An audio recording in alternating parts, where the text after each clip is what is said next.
Barangay Ginebra, Jimmy Malonzo mga bro nasa trading block na nga ba? At Jeremiah Gray injured na naman. So pinagpraktisan nga lang ng Barangay Ginebra ang Terra Firma Jeep sa kanilang debut game mga bro. No Terence Romeo at Kimar Carino nga ang Terra Firma Jeep, kaya hindi na nahirapan ang Barangay Ginebra. Noong una nakalamang pa naman sila, pero matapos ngang makuha ng Barangay Ginebra ang lead, hindi na nga nakadikit pa ang Terra Firma Jeep at dinumina na ng Barangay Ginebra. Namiesta nga si Japit Aguilar sa painted area at nagtala ng 30 points.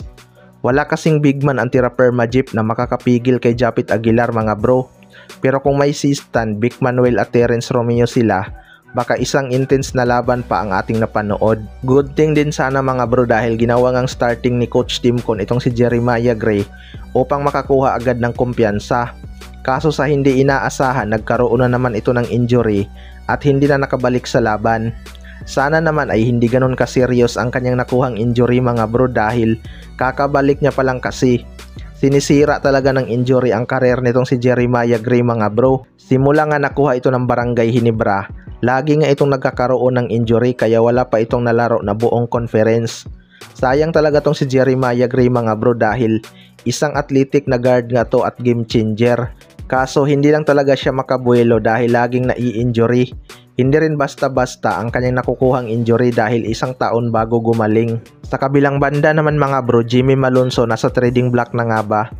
Maraming ang nakapansin na hindi ginamit ni Coach Timcon itong si Jimmy Malonzo mga bro. Naka-uniform naman ito at wala ding injury report, kaya maraming ang nagtataka kung bakit. Kahapon lang din ay may nangyaring trade kung saan kinuha ng Northport si James Quickote kapalit ni Abo Trotter. Maraming ang nagsasabi mga bro na mag-stop over lang to sa Northport Batangpier at rirekta na to sa Barangay Ginebra. Ayon nga sa source mga bro ay baka i-trade itong sina Jimmy Malonzo at Maverick Ahanmisi sa Batangpier kapalit ni Arvin Tolentino at James Quickote. Well, para sa akin mga bro, isa nga sa nakikita kong dahilan kung bakit hindi ginamit si Jimmy Malonzo ay dahil Terra Firma Jeep lang naman ang kanilang kalaban at tinambakan naman nila ito. Kaya di na talaga kinailangan si Jimmy Malonzo.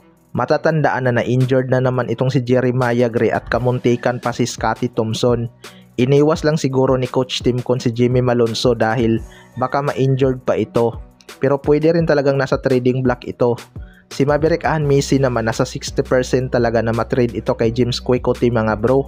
Matagal na rin kasing may hint na bibitawan ito ng Barangay Ginebra kapag hindi ito umimpact ng malaki. Mukhang hindi rin kasi talaga siya fit sa Barangay Ginebra mga bro. Ball dominant nga itong si Maverick Ahanmisi. Mas effective nga siya sa opensa kapag nagtatagal sa kanya ang bola. Kaya may posibilidad talaga na 2-on-2 ang trade or 1-on-1 trade. Kayo mga bro, ano masasabi nyo tungkol dito?